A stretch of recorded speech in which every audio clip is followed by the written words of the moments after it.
last fall, shortly after you were here, I had a lump in my breast. And I had chosen, I think, to not go ahead with any action on that. And then at some point in the fall, I went into a panic about it and did what. Now I'm a physician, so you have to understand that I come from, I've been immersed in all the fear and all the what one should do and all that. So then I began doing what they would say that I should do, and so I went and had a mammogram, and they found another thing. They found something else. So then I became convinced that I had metastatic cancer. And I was really stuck there. And knowing what I know about Abraham, I got more stressed because I knew that I was putting my attention on those things and couldn't get unstuck from those things. And I was really in a circle then. And I couldn't get myself out. And as it turned out, it was all nothing. It was nothing to begin with.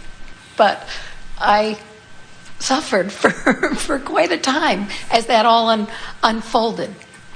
So as I was going through the process, and as I was telling myself, the more you focus on this, the more you're convinced on it, the more chance it's going to be that, but couldn't get unstuck from that. What do you think? It's created a desire to know how to handle that, how to help other people with that. That's the most important thing in all of that. In other words, as you are a physician, there is not anything more significant for you to understand than what patients go through in those uncomfortable times. In other words, we would say to you that this experience was called to you by you from your desire to be of value to more people. People do not die of diseases. They die of fear of diseases. They die of the resistance that is amplified by the fear. Because the physical body has the ability to rebalance if the environment of rebalancing is allowed. The thing is, people don't come from healthy mental mindsets into disease and then get unhealthy mentally. They have the resistance going on before the disease, and then the diagnosis and often the treatment amplify it. And often it helps too. In other words, it is the reason that it has to be such an individual thing. The first care that you're wanting to give to yourself is that of ease. The first care that you're wanting to give to anyone else is the same. And we think that this experience amplified within you a resolve to do your very best to provide as much ease as is possible, because that's not the way the medical world is operating for the most part. And not just the medical world, but we want to talk about something here. We think it is the perfect time for it. You heard us talking earlier about the activation of a vibration within you. So you have a vibration activated, and someone like Abraham, or even yourself, you say, well, I don't want to have that activated, I'm going to deactivate that. And then you say, okay, I'm going to deactivate that, but it doesn't deactivate, it activates. And so then you hear us say, and it's logical to you, well, I will deactivate that by not activating it. I will deactivate it by not activating it. I will deactivate it by neutralizing it, like in meditation, or I will deactivate it by activating something else. And I will activate something else so regularly that will become my vibrational proclivity, until in time, this is where I will just naturally go, and this is not where I will go anymore. But people have been fostered in environments where that's where they go, where that's where everybody goes. And so to go over here feels really weird, because most everybody's going over there. In other words, you just feel like really an oddball to go over here when everybody's going over there. So what happens is your world, your media, anyone who's selling anything has discovered that the best way to get you to purchase their solution is to activate within you the problem that asks for their solution. So the commercials are all oriented toward activating within you worry. In other words, you didn't even have anything in your body to worry about, but the commercials have activated it so profoundly that you went there so easily that you tortured yourself for months over nothing, you see.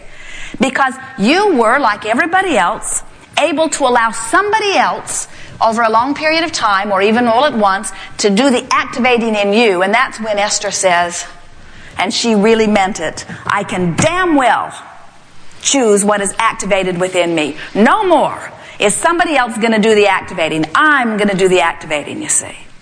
So it's something that we know you can hear easily. Many of you are hearing it very easily here. It's not something that every one of your clients or patients will know readily. But when you know it, then you're able to help them know it. And just simple words like, well, I wouldn't get too worried about this, and these things do have a way of resolving themselves, and we're going to help this along. And together, in other words, you can offer all kinds of words of reassuring if your dominant intent is to soothe. There are so many people out there who aren't.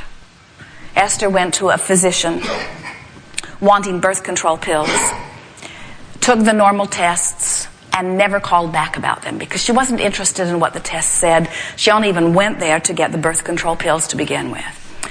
So many weeks passed, and the nurse from the office called and said to Esther, we double billed you for the tests, and we are sorry about it, just wanting you to know that you'll see it on the credit card, and we have credited it back. And Esther said, so nice of you to call. And then the nurse said, while I have you on the phone, would you like the results of your tests? And Esther said, I guess. And so she said, okay. And Esther said, thank you very much. And then a few more weeks passed, and she gets a call from the doctor. And the doctor says to her, you should not be so irresponsible as to not call and get the results of your tests. And Esther said, well, I've been very busy, and I really wasn't worried about it. There really isn't anything for me to worry about, is there? And the doctor says, as a matter of fact, I do have some concerns. And Esther said, you should be ashamed of yourself. Scary, nice little girls like me. Now, we've taken this very far. We've exaggerated it very dramatically because this is not the norm. This is not who you are. This is what Esther attracted. This is how she was feeling about them at that time. In other words, she was mad as hell and not going to take it anymore. And so what would she attract but someone who would give her the very thing that she is condemning with every fiber of her being? But what we're giving you with all of this is that when your orientation is as it is, and that is that of soothing, you will attract those that are seeking the soothing. And most importantly, you have to be in this place where you can soothe yourself. And we think that this whole experience was dramatically and dynamically and perfectly attracted by you to get your attention so that you could perceive from some other point of view. In other words, it is so important to understand what it feels like. Yes. We would like all of you, and we're not really wanting to put you out of work. Well, really, we are. I'm putting myself out. We would like all of you to accept the wellness of your body and understand that your work is to provide the nucleus that allows the body to do what it knows how to do.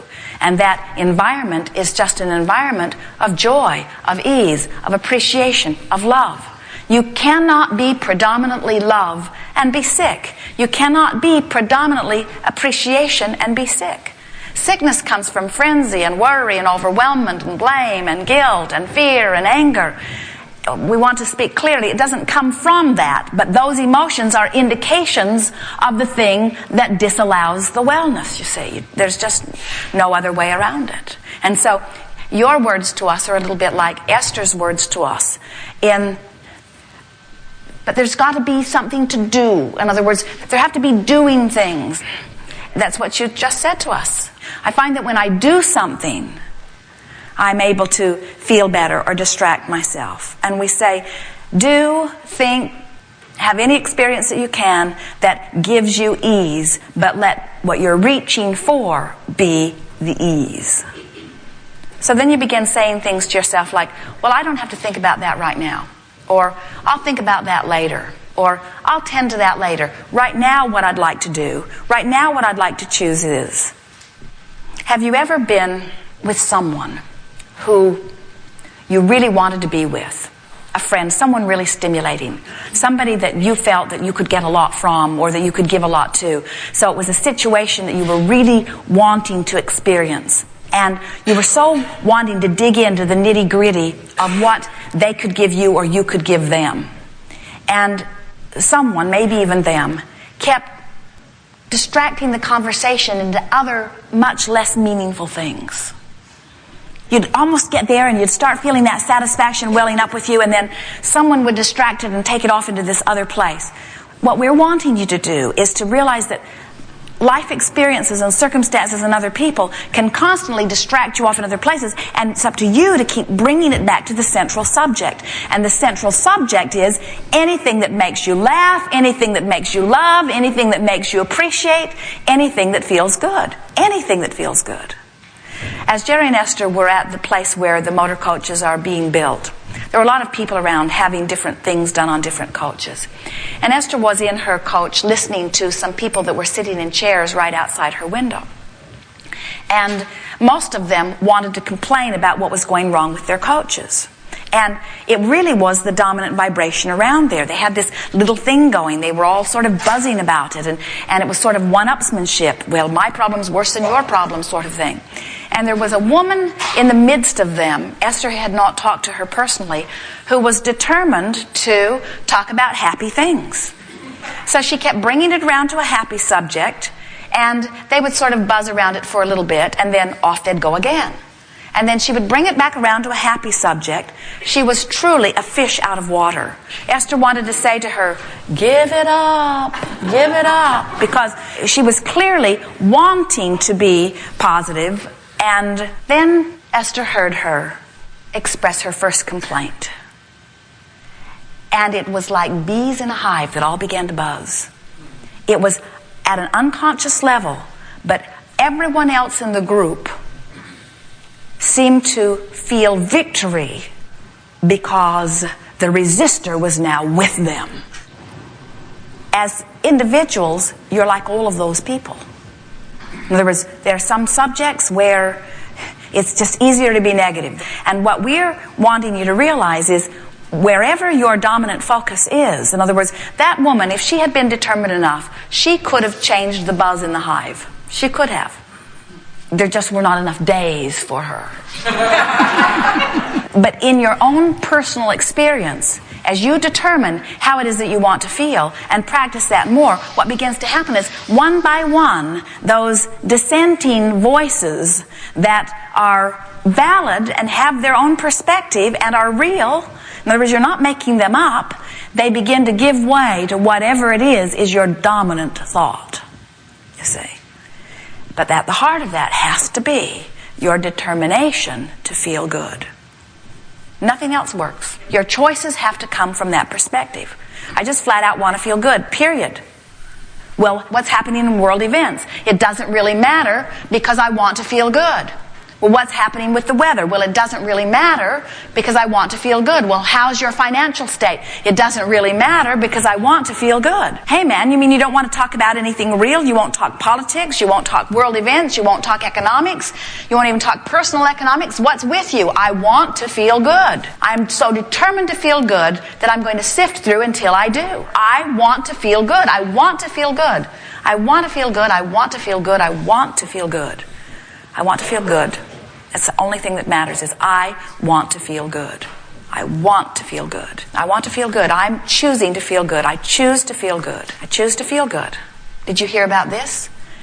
Briefly, but I choose to feel good. Did you know about this? I'm aware, but I choose to feel good. I choose to feel good. And in time, what begins to happen is you develop this ability to feel good wherever you are because you're choosing to feel good consciously. So you're offering a vibration that attracts more things like that until everywhere you go, the best of it just shows itself to you. You understand this. You apply it. You ask for this. You're really fine-tuning here. Most people still really believe, with all that they hear us ranting and raving about, that the problem has to be solved by tending to the problem. And a problem cannot be solved by tending to the problem because the problem exists because there is resistance. And tending to the problem only makes more resistance, which disallows the resolution or the solution or the source or the well-being.